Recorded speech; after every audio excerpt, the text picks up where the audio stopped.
Dear student, good morning. आज हम class 9th B का मैथ स्टार्ट करेंगे। ठीक है, चैप्टर नंबर फर्स्ट। चैप्टर का क्या नाम है? संख्या पद्धति। तो हम कुछ एक संख्याएं जान लेते हैं जो आपके सिलेबस में दे रखी है। सबसे पहले natural number. Natural number Hindi में क्या बोलते हैं? प्राकृत संख्याएं। ठीक है, नेचुरल नंबर की डेफिनेशन क्या होती है? जितने भी काउंटेबल नंबर हैं, जैसे 1 2 3 अप टू इनफाइनाइट तक। इसी प्रकार पूर्ण संख्याएं। पूर्ण संख्या आपके पास क्या डेफिनेशन होती है? ये पूर्ण संख्याएं 0 से शुरू होती है, 0 1 2 3 अप टू इनफाइनाइट तक जाती है। ठीक है, आपसे पूछा भी जाए छोटी से छोटी पूर्ण संख्या क्या होती है? 0। छोटी से छोटी प्राकृत संख्या क्या होती है? 1। ठीक है, इसी प्रकार पूर्णांक। पूर्णांक को इंग्लिश में बोलते हैं इंटीजर। इंटीजर की डेफिनेशन क्या होती है? इंटीजर के अंदर सभी माइनस की संख्याएं भी आती हैं, सभी -3, -2, -1 अप टू माइनस इनफाइनाइट तक चलती है। इसी में 0 1 2 3 अप टू प्लस इनफाइनाइट तक चलती है। ठीक है, प्रीमेय संख्याएं। प्रीमेय संख्या की डेफिनेशन क्या होती है? ये p/q की फॉर्म में होती है, where q not equal to 0। For example क्या बोला इसने? 3/4, 1/2, 1/1। ये सभी आपके पास प्रीमेय संख्याएं का एग्जाम्पल है। ठीक है, अब हम एक्सरसाइज स्टार्ट करते हैं। एक्सरसाइज क्या दे रखा है आपके पास?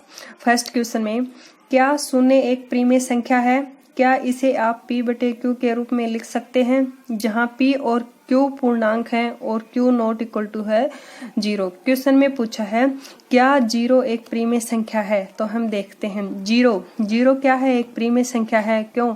0/1। 0/1 हम लिख सकते हैं, क्योंकि 0 को यदि किसी से भाग करेंगे तो वापस 0 ही आएगा।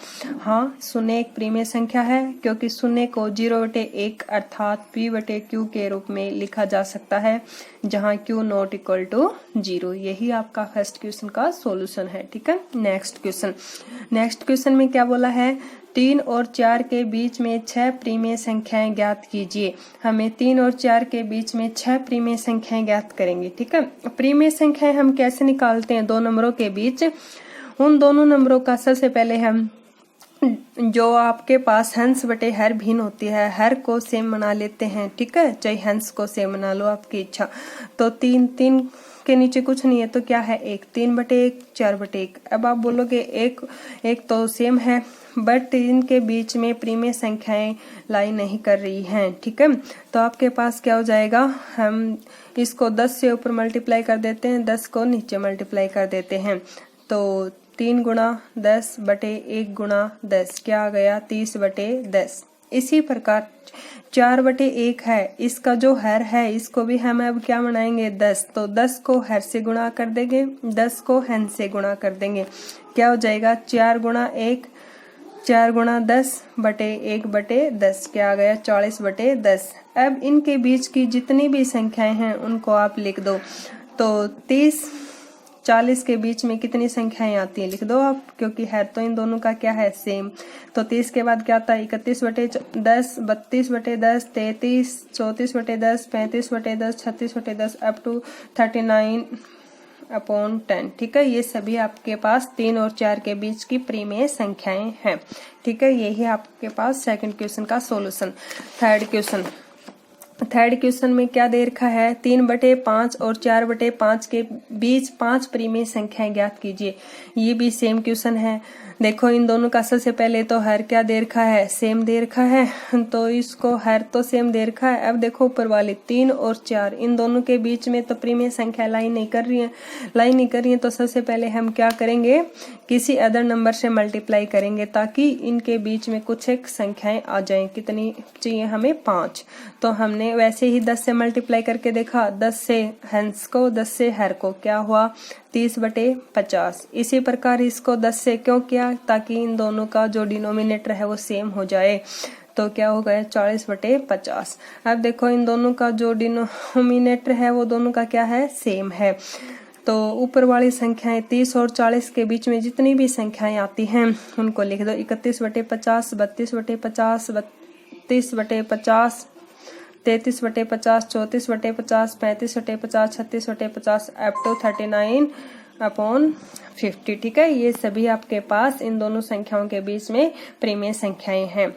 अब नेक्स्ट क्वेश्चन क्या दे रखा है फोर्थ क्वेश्चन में, नीचे दिए गए कथन सत्य हैं या असत्य, कांड के साथ अपने उत्तर दीजिए। ठीक है, फर्स्ट पार्ट में क्या बोला है, प्रत्येक प्राकृत संख्या एक पूर्ण संख्या होती है। तो अभी आपको बताया था प्राकृत संख्या क्या होती है, प्राकृत संख्या तो हमारे पास एक से शुरू होती है। ठीक है, 1 2 3 प्लस इन्फिनिटी तक जाती है। तो यह कथन सत्य है क्योंकि सभी प्राकृत संख्याएं पूर्ण संख्या होती है, क्योंकि प्राकृत संख्या तो आपके पास जो प्राकृत संख्या है वो एक से शुरू होती है, 1 2 3 अप टू कहाँ तक जाती है, प्लस इन्फिनिटी तक। वो होल नंबर आपके पास 0 1 2 अप टू कहाँ तक जाता है, प्लस इन्फिनिटी तक। ध्यान से देखो, जो आपके पास प्राकृत संख्या है कहाँ से स्टार्ट है, 1 से, तो ये सभी आपके पास जो प्राकृत संख्या है वो होल नंबर में आती हैं, पूर्ण संख्या में आती हैं। इस कारण ये कथन सत्य है। ठीक है, नेक्स्ट पार्ट क्या बोला है, प्रत्येक पूर्णांक एक पूर्ण संख्या होती है। अब आपके पास पूर्णांक की डेफिनेशन हमने क्या बताई थी, पूर्णांक में क्या होता है, -3 -2 -1 0 1 2 3 इस प्रकार से माइनस इन्फिनिटी तक और प्लस इन्फिनिटी तक इंक्लूड 0, ये आपके पास पूर्णांक की डेफिनेशन होती है। अब पूर्ण संख्या की डेफिनेशन क्या होती है, ये 0 1 2 अप टू प्लस इन्फिनिटी तक चलती है। तो ये कथन असत्य है क्योंकि ऋणात्मक पूर्णांक पूर्ण संख्याएं नहीं है, क्योंकि -3 पूर्ण संख्या नहीं है। एग्जाम्पल लिख भी सकते हो, -3 पूर्ण संख्या नहीं है। ओके, थर्ड पार्ट, प्रत्येक प्रीमेय संख्या एक पूर्ण संख्या होती है। प्रत्येक प्रीमेय संख्या हमने क्या बताया था, प्रीमेय संख्या को जो p/q के रूप में लिखी जाती है। तो पूर्ण संख्या क्या होती है, जो 0 1 2 अप टू इन्फिनिटी तक चलती है। यह कथन असत्य है क्योंकि 1/2 एक प्रीमेय संख्या है लेकिन पूर्ण संख्या नहीं है। ठीक है, इसको सुंदर फेयर कॉपी में कर लेना, अच्छे से निकाल के देख लेना कल नेक्स्ट एक्सरसाइज।